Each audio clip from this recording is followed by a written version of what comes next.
Assalamualaikum warahmatullahi wabarakatuh. Teman-teman yang dirahmati Allah, kembali lagi jumpa di channel Asia Khairunisa. Buat teman-teman yang baru pertama kali ngeliat video ini, bukan sebuah kebetulan sih menurutku. Bisa jadi Allah lah yang menggerakkan hatimu dengan mengklik video ini. Salam kenal ya buat yang baru pertama kali hadir di sini. Teman-teman, alhamdulillah kita panjatkan kepada Allah Ta'ala, pemilik semesta seisinya, atas semua nikmat, sehat, serta kecukupan rezeki bagi kita semua.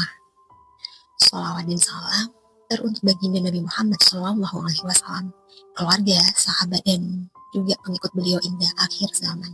Amin ya robbal alamin. Pernahkah teman-teman begitu kecewa dengan sesuatu hal?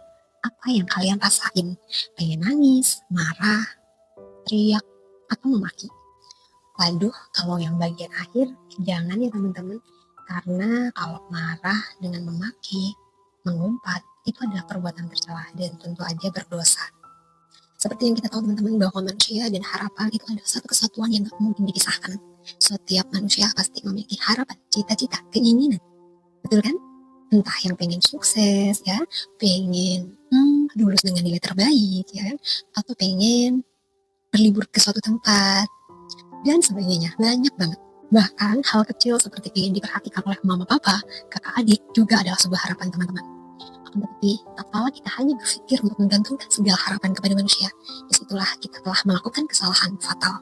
Sebab banyak kejadian pada ujungnya membuat kita sakit hati, kecewa, benci, marah, padahal kita sendiri loh yang dengan sengaja menciptakan kekecewaan itu. Oh ya teman-teman, saya punya sekelumit kisah. Jadi saya memiliki seorang teman nih pada waktu SMA dulu. Kita berpisah setelah kita lulus sekolah dan melanjutkan hiduplah ceritanya.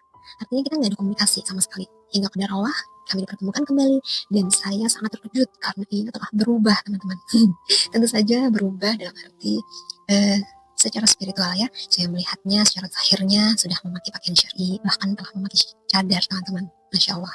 Disitu saya terharu dan saya adalah orang yang di titik itu tuh sebenarnya udah ada sinyal-sinyal cinta dari Allah bahwa ingin banyak memperdalam ilmu agama, ingin berubah menjadi perempuan yang lebih baik, muslimah yang lebih baik ya kan. Nah ketika bertemu dengan teman saya ini, saya memiliki harapan bahwa ia akan bisa membawa saya ke titik yang lebih baik lagi secara spiritual. Hingga pada kesempatan ia mengajak saya untuk mengikuti sebuah kajian teman-teman. Dan pada hari hanya nih ya, saya datang ke tempat kajian tersebut. Pada saat itu saya ingat bahwa itu kajian itu diadakan, kalau saya ingat saya adalah hari Minggu, dan itu di seperti kajian rutin ya seperti itu. Minggu atau Senin ya, saya agak-agak lupa. Itu di masjid UGM, di masjid Lembah UGM, sekitar Lembah UGM sana teman-teman. Mungkin kalau yang pernah kuliah atau saat ini sedang kuliah di sana atau yang stay di Jogja itu pasti tahu di mana itu masjid UGM.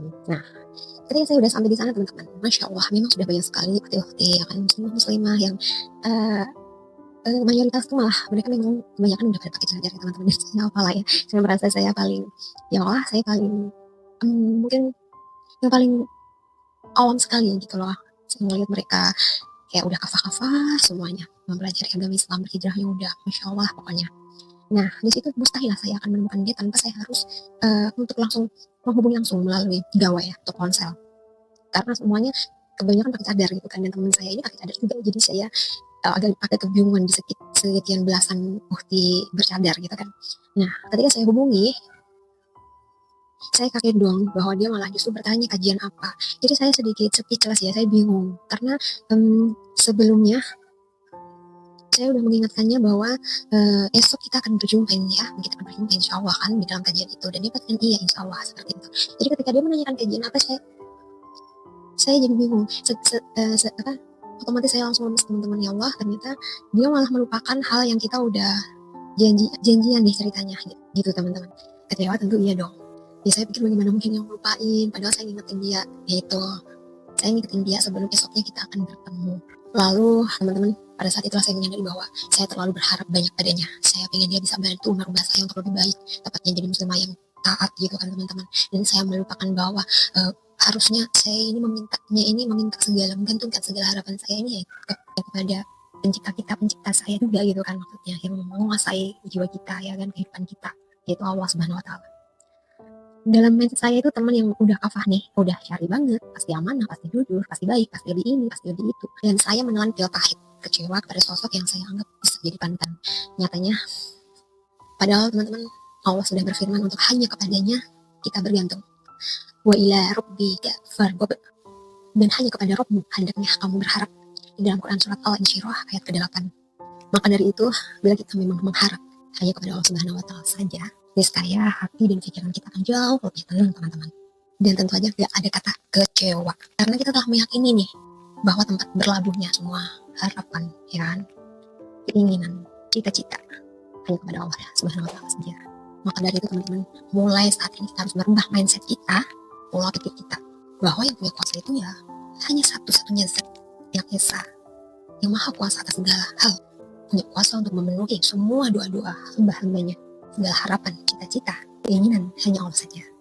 Ada tiga kebaikan yang bisa kita dapatkan nih, teman-teman, dari mengalihkan harapan yang tadinya pada manusia, kita alihkan hanya kepada Allah Subhanahu wa taala dan diri kita sendiri. Yang pertama, dapat menguatkan diri sendiri. Bila biasanya kita selalu berharap nih kepada manusia, inilah saatnya kalian untuk mengenali diri sendiri, baik kelebihan maupun kekurangannya. Mandirilah secara emosional, bangun percaya diri, kemampuan mengatasi setiap problematika kehidupan, sehingga kedepannya kita semakin siap setiap kali menemui riak-riak kehidupan tanpa terlalu bergantung lagi pada orang lain. Yang kedua, tidak berekspektasi terlalu tinggi. Jadi teman-teman, ekspektasi tinggi terhadap orang lain hanya akan melemahkan diri kita sendiri. Oleh karena itu, yuk kita coba menurunkan ekspektasi yang tinggi itu pada diri orang lain, karena orang lain juga punya batasan kemampuan, dan mereka juga pasti memiliki permasalahan dan keinginan-keinginan mereka sendiri. Sehingga kita pun dapat belajar untuk menerima kenyataan bila masing-masing individu itu memiliki batasan kemampuan pada diri mereka juga, sama seperti kita. Yang ketiga, akan mendapatkan rasa damai dengan Allah Subhanahu wa taala. Jadi, hanya menjadikan Allah Subhanahu wa taala sebagai satu-satunya penolong Allah, Maha Kuasa, Allah Sang Pengambil Doa, maka dengan menyadari hal tersebut, kita tidak akan kecewa yang teramat berat ya, teman-teman. Saat meletakkan harapan padanya, segala sesuatu terjadi atas kehendaknya, maka hal ini akan membuat rasa damai di dalam jiwa kita. Nah, itu tadi beberapa hal yang bisa kita coba, teman-teman. Yuk, mulai sekarang, katakan bahwa aku punya Allah. Aku siap menyongsong esok hari dengan jauh lebih semangat dan lebih baik, tentu saja dengan penuh rasa syukur. Akhir kisah ini, kebahagiaan itu datang dari diri kita sendiri, dan keyakinan penuh bahwa Allah selalu punya rencana terbaik bagi kita. Boleh jadi, kamu membenci sesuatu, padahal ia amat baik bagimu. Dan boleh jadi pula, kamu menyukai sesuatu, padahal ia amat buruk bagimu. Allah mengetahui, sedang kamu tidak mengetahui. Quran Surat Al-Baqarah 216. Mohon maaf jika ada kata yang kurang berkenan, semoga ada hikmah yang dapat kita petik pada story time kali ini. Terima kasih telah menonton video ini hingga akhir. Sampai jumpa di episode lainnya. Wabillahi taufiq wal hidayah. Wassalamualaikum warahmatullahi wabarakatuh.